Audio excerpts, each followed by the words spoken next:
के अनुसार देश में हर वर्ष लगभग 30,000 से अधिक बलात्कार हो रहे हैं, यानी एक दिन में 80 से अधिक महिलाएं यौन हिंसा का शिकार होती हैं। और ये सिर्फ दर्ज मामले हैं। जब जम्मू कश्मीर की एक बच्ची हिंसक अत्याचार का शिकार होती है, जब सत्ता से जुड़े लोगों पर आरोप लगते हैं और कार्रवाई वर्षों लटक जाती है, जब उन्नाव की पीड़िता लखनऊ के दरबार में इंसाफ को लेकर अपनी जान देने पर आमादा होती है, जब बिल्किस बानो के अपराधियों का सरकार के लोग द्वारा स्वागत किया जाता है, तो ये घटनाएं वंदे मातरम की आत्मा पर चोट पहुंचाती है। मैं इकबाल साहब के तराना हिंद के साथ इस सदन में रखना चाहती हूँ कि सारे जहां से अच्छा हिंदुस्तान हमारा, हम बुलबुले हैं इसके, ये गुलसिता हमारा, मजहब नहीं सिखाता आपस में बैर रखना, हिंदी है हम, वतन है हिंदुस्तान हमारा। श्रीमती लवली आनंद। महात्मा गांधी, बाबा साहब डॉक्टर भीमराव अंबेडकर, रविंद्रनाथ टैगोर जी, सुभाष चंद्र बोस जी, मौलाना अबुल कलाम आज़ाद, अशफाक उल्लाह खां साहब के विचारों को अपनाया। हम भारतीय मुसलमान इंडियंस बाय चॉइस हैं, बाय चांस नहीं। वंदे मातरम के किन छंदों को राष्ट्रीय गीत के तौर पर अपनाया जाए, यह फैसला सर रविंद्रनाथ टैगोर और सुभाष चंद्र बोस जी जैसे नेताओं के परामर्श के बाद हुआ। क्या अब हम उन महान नायकों की समझ पर प्रश्न चिन्ह उठाएंगे, उन्हें देश को बांटने वाला और तुष्टीकरण करने वाला कहने का पाप करेंगे? उन महान हस्तियों ने वंदे मातरम के उन छंदों को अपनाया जिन्होंने देश के हर वर्ग, हर धर्म के मानने वालों को एक सूत्र में पिरोने का काम किया।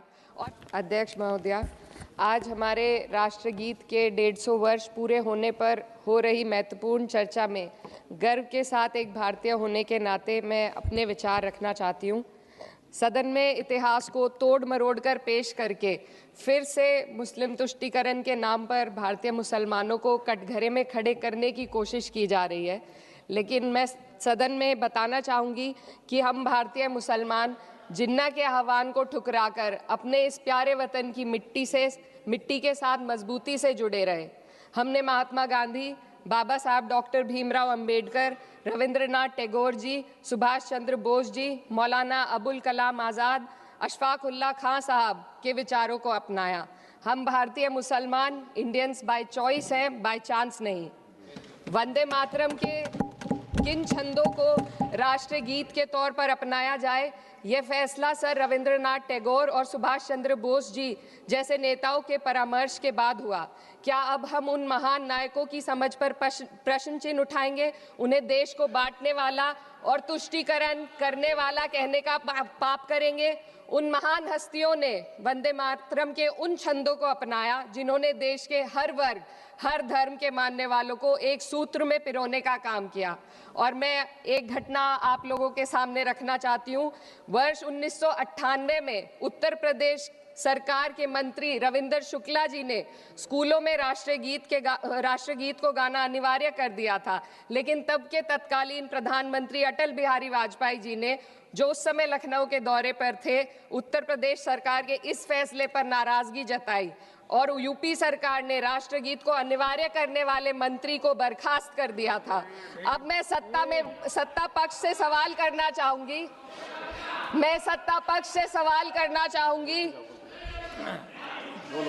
बोलने दीजिए। मैं सत्ता पक्ष से सवाल करना चाहूंगी कि जो विजन आजादी के समय के लोगों का था राष्ट्रगीत को स्वेच्छा पर छोड़ने का, उसी का अनुसरण माननीय अटल बिहारी वाजपेयी जी ने किया, तो क्या वे भी मुस्लिम तुष्टीकरण कर रहे थे? जी नहीं, अटल बिहारी वाजपेयी जी राजधर्म निभा रहे थे। देश में सब धर्मों को एक साथ लाना, सबके जज्बात का एहसास करना ही सबसे बड़ा राष्ट्रवाद है। माननीय अध्यक्ष महोदया, आज हमें वंदे मातरम के असली भाव को समझना जरूरी है। यह गीत तो देश के जल, जंगल, जमीन, हरियाली और निर्मल हवा की वंदना को समर्पित है। यह भारत की जन जन की मंगल कामना करता है कि भारत का हर नागरिक स्वस्थ रहे, सुरक्षित रहे और सम्मान के साथ जी सके। सुजलाम सुफलाम का अर्थ है, सुनिए, ऐसा देश जहां स्वच्छ और पर्याप्त जल हो, जहां नदियां जिंदा हो, बहती हो, जीवन देती हो। अध्यक्ष महोदय, लेकिन अब जरा यमुना का हाल देखिए। दिल्ली प्रदूषण नियंत्रण समिति की 2025 की रिपोर्ट बताती है कि यमुना के कई हिस्सों में बीओडी स्तर 127 mg पर लीटर है। तक पहुंच चुका है, जबकि किसी जीवित नदी के लिए ये 3 mg पर लीटर से कम होना चाहिए। ये सिर्फ नदी का संकट नहीं है, ये किसान का संकट है। नमामि गंगे के नाम पर हजारों करोड़ रुपए खर्च हो गए, लेकिन सच्चाई ये है कि आज भी गंगा और यमुना के किनारे किसान मजबूरी में उसी जहरीली पानी से खेती कर रहा है। वही जहर अनाज में उतरता है और वही जहर किसान की जिंदगी को धीरे धीरे खत्म कर देता है। अध्यक्ष महोदय, जब पानी जहर हो जाएगा तो सुजलाम कैसे होगा? जब किसान बर्बाद होगा तो सुफलाम कैसे होगा? मलयज शीतलम, मलय का अर्थ है मलय पर्वत से बहने वाली ठंडी सुगंधित चंदन जैसी हवा जो जीवन देती है, बीमारी नहीं। आज मैं इस सदन से पूछना चाहती हूँ, क्या आज के भारत की हवा मलयज शीतलम है? नहीं अध्यक्ष जी, बस संसद से बाहर कदम रखिए, एक गहरी सांस लीजिए। ये चंदन की महक नहीं, ये जहर है जो आपके हमारे फेफड़ों में उतर रहा है। दुनिया के 20 सबसे प्रदूषित शहरों में से 13 भारत में है। दिल्ली की हवा में सांस लेना मानो रोज 20 सिगरेट पीने जैसा हो। भारत हर साल सर्दियों में जहरीली हवा के प्रकोप में घिर जाता है। AQI गंभीर स्तर पर आ जाता है। ठंडी हवा का सपना अब gas chamber, ma'am 2 minutes, gas chamber की हकीकत बन चुका है। हम वो देश हैं जहां सरकार प्रकृति पर बने गीत का मान मर्दन तो करती है, पर उसी प्रकृति, जंगल, हवा, पेड़ को बचाने वाले कानूनों को धीरे धीरे खुद ही खत्म कर रही है। ये है आज के हमारे मलयज शीतलम की अफसोसजनक सच्चाई। अगर हम हवा को साफ नहीं कर पाए तो न सुजलाम बचेगा न सुफलाम बचेगा। माननीय अध्यक्ष महोदया, सस्य श्यामलम का अर्थ है ऐसा देश जहां उपजाऊ जमीन हो, जहां खेत फसल से भरे हो और किसान कर्ज और निराशा में न डूबा हो। आज किसान सिर्फ मौसम से नहीं लड़ रहा, वह प्रदूषण, नीतियों की बेरुखी और सिस्टम की नाइंसाफी से लड़ रहा है। एक तरफ कॉरपोरेट के लोन माफ होते हैं, दूसरी तरफ किसान को उसकी वाजिब MSP भी नहीं मिल पाती है। आप ग्लोबल सुपर पावर बनने की बात करते हैं, लेकिन हमारी पर कैपिटा इनकम दुनिया में 136वें नंबर पर है। हम अपने छोटे पड़ोसी देश से भी पीछे हैं। हमारे लोग $2,500 तक भी नहीं कमा पा रहे एक साल में, और जिन अरबपतियों की ये रक्षा करते हैं वो इतना पैसा 1 सेकंड में कमा लेते हैं। आज वंदे मातरम को बुनियाद बनाकर राजनीति की जा रही है, लेकिन जमीन पर जंगल पूंजीपतियों को सौंपी जा रही है। आदिवासियों को उनके घरों से उजाड़ा जा रहा है।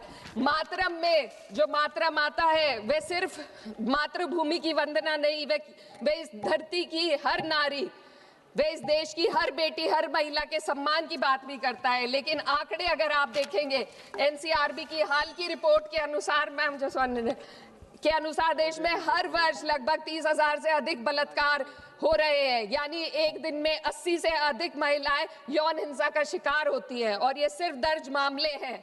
जब जम्मू कश्मीर की एक बच्ची हिंसक अत्याचार का शिकार होती है, जब सत्ता से जुड़े लोगों पर आरोप लगते हैं और कार्रवाई वर्षों लटक जाती है, जब उन्नाव की पीड़िता लखनऊ के दरबार में इंसाफ को लेकर अपनी जान देने पर आमादा होती है, जब बिल्किस बानो के अपराधियों का सरकार के लोग द्वारा स्वागत किया जाता है, तो ये घटनाएं वंदे मातरम की आत्मा पर चोट पहुंचाती है। मैं अध्यक्ष महोदया बस यही कहना चाहती हूँ अपनी बात को अंत में रखते हुए कि वंदे मातरम सिर्फ अतीत की ललकार नहीं, ये वर्तमान की जिम्मेदारी है। ये आत्मा मंथन की घड़ी है। यही समय है कि हम वंदे मातरम को सिर्फ नारा नहीं, नीति और जिम्मेदारी बनाएं। और अपने जज्बात को मैं आलमा इकबाल साहब के तराना हिंद के साथ इस सदन में रखना चाहती हूँ कि सारे जहां से अच्छा हिंदुस्तान हमारा, हम बुलबुले हैं इसके, ये गुलसिता हमारा, मजहब नहीं सिखाता आपस में बैर रखना, हिंदी है हम, वतन है हिंदुस्तान हमारा। श्रीमती लवली आनंद।